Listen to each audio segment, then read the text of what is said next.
एक सवाल सीधा सा जो इन दिनों सभी के मन में है, मेरे मन में भी है, और उसी सवाल का जवाब ढूंढने की अपन कोशिश करते हैं।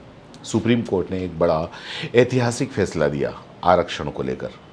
तो क्या राजस्थान की भजनलाल सरकार उस फैसले को अपने राज्य में लागू करेगी?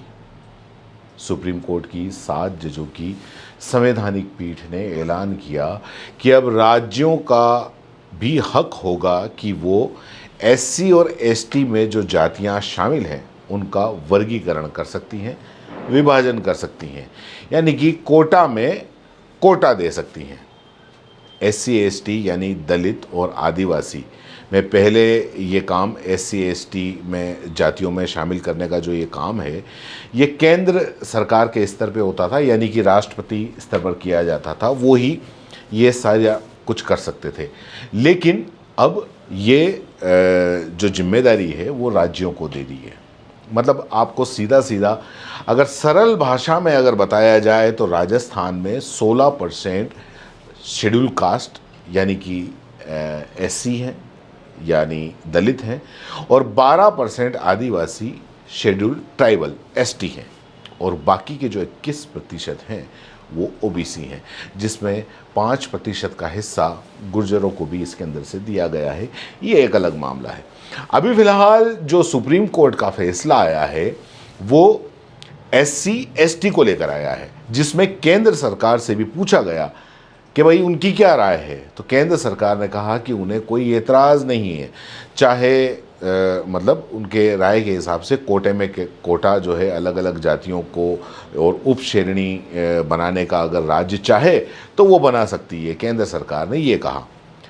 तो अब सवाल ये है कि क्या भजनलाल सरकार राजस्थान में ऐसा कुछ करेंगे? कई लोगों का मानना है कि जब केंद्र सरकार को कोई एतराज़ नहीं है और केंद्र में भाजपा यानी कि एनडीए की सरकार है और राज्य में भी भाजपा की सरकार है, तो भजनलाल ये काम कर सकते हैं, यानी सुप्रीम कोर्ट का ये फैसला राजस्थान में लागू कर सकते हैं। क्योंकि जिस तरह से लोकसभा के नतीजे आए हैं उससे तो यही मानना चाहिए कि भाजपा से आदिवासी ने कुछ दूरी बना ली है, दलित ने भी कुछ दूरी बना ली है, जिस तरीके के रिजल्ट आए हैं। जहां आदिवासी हालांकि कांग्रेस के अंदर नहीं गया, लेकिन कांग्रेस की जो सहयोगी पार्टी अभी बनी है, भारत आदिवासी पार्टी, वो पुरजोर तरीके से जो सामने आई है उसमें आदिवासी बढ़ गया है। तो भजनलाल सरकार यह आरक्षण वाला फैसला जल्दी ही राजस्थान में लागू कर सकती है, ऐसा माना जा रहा है। और जिन आदिवासियों के जो सही मानों में आदिवासी हैं, जो दूर दराज जंगलों के अंदर रहते हैं, जहाँ तक विकास उन तक अभी तक नहीं पहुँचा है, काफ़ी अभावों के अंदर रहते हैं, उनके उत्थान के लिए, उनके विकास के लिए, उनको आगे बढ़ाने के लिए ये काम किया जा सकता है।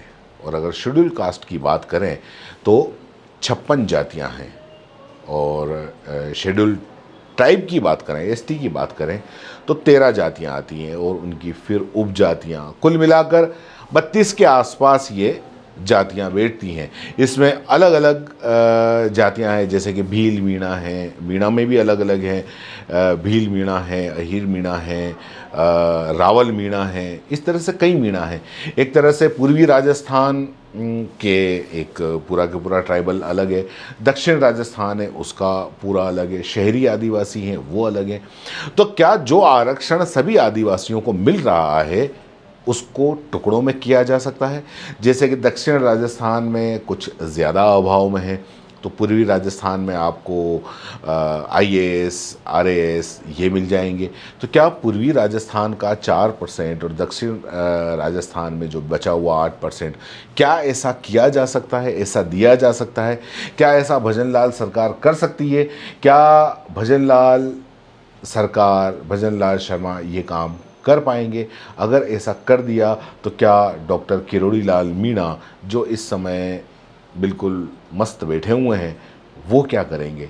क्योंकि जब गुर्जरों का जो आरक्षण का मामला था तब किरोड़ी मीणा ठाक जमा के बैठ गए थे कि आदिवासी के हिस्से का 1% भी इधर उधर वो नहीं होने देंगे। तो ऐसे में भजनलाल सरकार क्या करेगी? राजस्थान में बीजेपी के कुछ लोग हैं वो कहते हैं कि कोटा में कोटा भाजपा नहीं करेगी। एक तरह से जातियों में नई तरह का विवाद ये शुरू हो जाएगा, जातीय संघर्ष की स्थिति पैदा हो सकती है।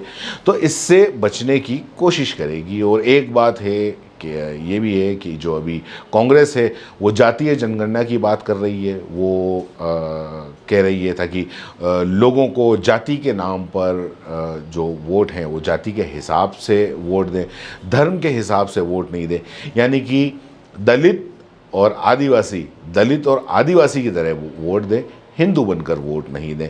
और बीजेपी चाह रही है कि चाहे कोई भी हो वो हिंदू बनकर वोट दे। अब अगर ऐसे में विभाजन कर दिया, यानी कि कोटा में कोटा दे दिया, तो बीजेपी ने तो दलितों और जो बाकी के जो दलित हैं वो नाराज़ हो जाएंगे। मान लीजिए आदिवासियों में कोटा अलग कर दिया, मीणा अलग, गैर मीणा अलग, मीणा वैसे ही प्रभावशाली हैं, तो उनका जो परसेंटेज आरक्षण है अभी पूरा 12% मिला हुआ है उनको, तो और वो उसमें लाभ उठा सकते हैं। अगर मान लीजिए उसके अंदर से 4% और 8% ऐसा कुछ कर दिया, तो किसका हक मारा जाएगा, किसका नहीं मारा जाएगा, तो उस हिसाब से जो आपस में है वो बैर पैदा हो सकता है। और इसी तरह दलित में 56 जातियां हैं, 16 पर आरक्षण है, तो क्या 56 के 4 हिस्से किए जा सकते हैं? 4-4 पर आरक्षण दिया जा सकता है, जैसा पिछड़ों को कर्नाटक में 4 हिस्से करके दिया गया, या 16 में से 6 पर सब की जातियां आ जाएं और बाकी जो है वो नहीं आए। तो इस तरीके से क्या टुकड़े किए जा सकते हैं क्या? तो सवाल वही है कि भजनलाल सरकार क्या इतना बड़ा जोखिम उठाएगी? तो भजनलाल सरकार की खैर उसकी तो क्या बात करें, मतलब आला कमान, जो भाजपा का आला कमान है वो ही सब कुछ करता धरता है। चाहे ये जो कुछ भी करना है नड्डा जी को करना है, मोदी जी को करना है, अमित शाह को करना है, इनको तय करना है।